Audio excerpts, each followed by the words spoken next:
আমাদের গ্রামের বাড়ির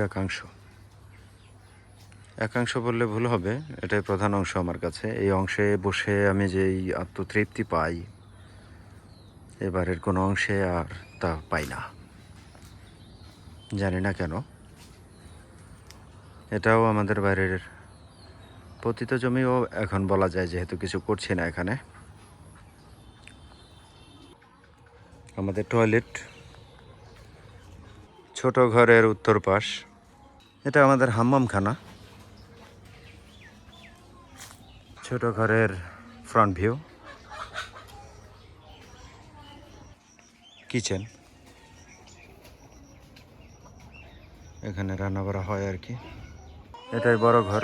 এখানে একটা বারান্দা ছিল, যা ঈদের আগের দিন একটা গাছ ঝড়ে, এই গাছটা ঝড়ে পড়ে গিয়ে বারান্দাটা পুরোপুরি ড্যামেজ হয়ে গিয়েছে।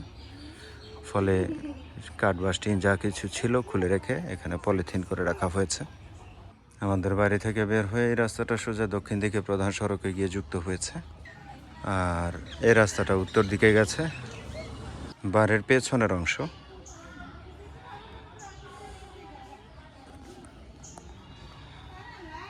সবশেষে আমার প্রিয় মানুষটা, আমার সবচেয়ে প্রিয় মানুষটার শেষ আশ্রয়স্থল।